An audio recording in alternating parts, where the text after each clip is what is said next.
ناظرین، ایران نے اسرائیل سے میزائل حملوں کا بدلہ لینا شروع کر دیا ہے۔ پہلا وار اسرائیل میں گھس کر کیا گیا ہے۔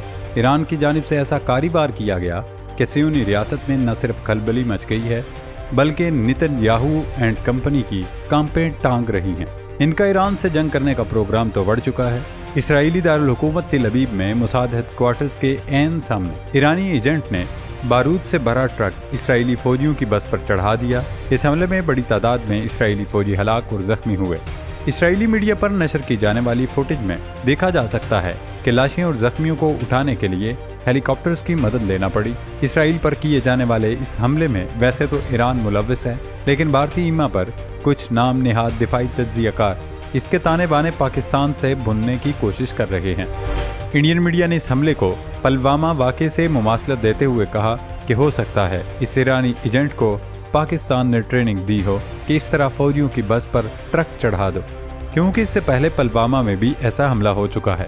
اب سوال یہ پیدا ہوتا ہے، کیا واقعی تل ابیب میں کیے جانے والے اس حملے کا پاکستان سے کوئی تعلق ہے؟ کیا اسرائیل پاکستان اور ایران پر ایک ساتھ حملہ کرنے جا رہا ہے؟ اس پر آگے چل کر تفصیل سے ڈسکشن کریں گے۔ دوستو، گزشتہ روز عبرانی کیلنڈر کے حساب سے اسرائیل کے غزہ پر حملے کو 1 برس مکمل ہونے کی مناسبت سے ایک تقریب کا اہتمام کیا گیا۔ دراصل نیتن یاہو نے یہ تقریب اپنی گرتی مقبولیت کو سہارا دینے اور پروجیکشن کے لیے سجائی تھی تاکہ وہ لوگوں میں ہیرو بن سکیں، لیکن اسرائیلی وزیر اعظم کو لینے کے دینے پڑ گئے۔ حماس کے ہاتھوں یرغمال بنائے جانے والے اسرائیل کے اہل خانہ نیتن یاہو کو دیکھتے ہی پھٹ پڑے۔ انہوں نے اسرائیلی وزیر اعظم کو تقریر بھی نہیں کرنے دی اور شدید نعرے بازی کرتے رہے۔ لوگوں کے رد عمل اور احتجاج کے بعد صہیونی حکومت کو اندازہ ہو گیا کہ یرغمالیوں کی واپسی میں اب مزید تاخیر نہیں کی جا سکتی۔ اسرائیلی وزیر دفاع یوو گلنٹ کا کہنا ہے کہ ہمیں اپنے قیدیوں کو حماس سے چھڑوانے کے لیے ہر صورت مذاکرات کرنے پڑیں گے۔ پہلے جنگ بندی معاہدے کے لیے مذاکرات کیے جا رہے تھے تو اس وقت اسرائیل کی جانب سے اوٹ پٹانگ شرائط رکھ کر مذاکراتی عمل کو سبوداژ کر دیا گیا تھا۔ اب آج سے پھر قطر کی میزبانی میں دوحہ میں جنگ بندی کے لیے مذاکرات شروع ہونے جا رہے ہیں۔ اب دیکھتے ہیں کہ گفت و شنید کا یہ راؤنڈ نتیجہ خیز ثابت ہوتا ہے یا یہ بھی صہیونی حکومت کی ہٹ درمی کی نظر ہو جائے گا۔ ناظرین، اسرائیلی دارالحکومت تل ابیب میں ایرانی جاسوس نے بارود سے بھرا ٹرک صہیونی فوجیوں کی بس سے ٹکرا دیا۔ 2019 میں مقبوضہ کشمیر کے علاقے پلوامہ میں ایک نوجوان نے اسی طرح بارود سے بھری کار بھارتی فوجیوں کے ٹرک سے ٹکرا کر خودکش حملہ کیا تھا، جس میں تقریباً 50 بھارتی فوجی مارے گئے تھے۔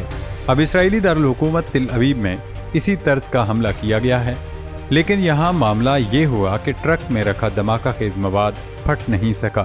اس حملے میں اسرائیلی فوج کو بھاری نقصان اٹھانا پڑا ہے۔ اس کے درجنوں فوجی شدید زخمی ہو گئے، جس میں سے کئی کی حالت تشویشناک ہے۔ اسرائیلی فوج نے اس حملے میں صرف 5 فوجیوں کی ہلاکت اور 50 سے زائد کے زخمی ہونے کی تصدیق کی ہے۔ ظاہر ہے، جب صہیونی فوج اعتراف کر رہی ہے کہ اس کے 50 سے زائد فوجی زخمی ہوئے ہیں تو اس کا صاف مطلب ہے کہ ہلاکتوں اور زخمیوں کی تعداد اس سے کہیں زیادہ ہے۔ اسرائیلی چینل 13 پر جائے وقوع کی نشر کی جانے والی فوٹیج میں ہیلی کاپٹرز کے ذریعے زخمیوں اور لاشوں کی منتقلی دیکھی جا سکتی ہے۔ تل ابیب کے جس علاقے میں صہیونی فوجیوں کی بس کو نشانہ بنایا گیا وہ انتہائی حساس علاقہ ہے، کیونکہ وہاں نہ صرف موساد کا ہیڈ کوارٹر ہے بلکہ اسرائیلی فوج، وزارت دفاع سمیت اہم حساس عمارتیں واقع ہیں۔ اسرائیلی پولیس نے حملے کے بعد ٹرک سے بس کو کچلنے والے شخص کو موقع پر ہی گولی مار کر ہلاک کر دیا۔ اس شخص کی شناخت یا تصویر تو ظاہر نہیں کی گئی، لیکن صہیونی حکومتی ذرائع یہ دعویٰ کر رہے ہیں کہ حملہ کرنے والا ایرانی ایجنٹ تھا۔ اب اسرائیل میں یہ بحث شروع ہو چکی ہے کہ ہمیں داخلی سیکیورٹی کو مزید بہتر اور مؤثر بنانا ہوگا، کیونکہ اگر ایرانی ایجنٹ دارالحکومت کے ریڈ زون میں گھس کر حملہ کر سکتا ہے تو پھر کل کو وہ کسی اور مقام کو بھی نشانہ بنا سکتے ہیں۔ ناظرین، اسرائیلی وزیر اعظم نیتن یاہو کو لینے کے دینے پڑ گئے۔ اپنی مشہوری اور بڑکے مارنے کے لیے سجائی جانے والی تقریب کے دوران اسرائیلی وزیر اعظم نیتن یاہو کو اس وقت مشکل صورتحال سے دوچار ہونا پڑا جب حماس کے ہاتھوں یرغمال بنائے گئے قیدیوں کے اہل خانہ نے احتجاج کر کے اور شور مچا کر نیتن یاہو کو تقریر نہیں کرنے دی۔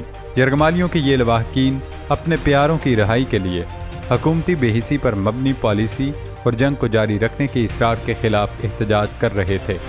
لوگوں کا اشتعال اور غصہ دیکھ کر نیتن یاہو کو کچھ بولنے یا کہنے کی ہمت ہی نہیں ہوئی اور وہ پھٹی پھٹی آنکھوں سے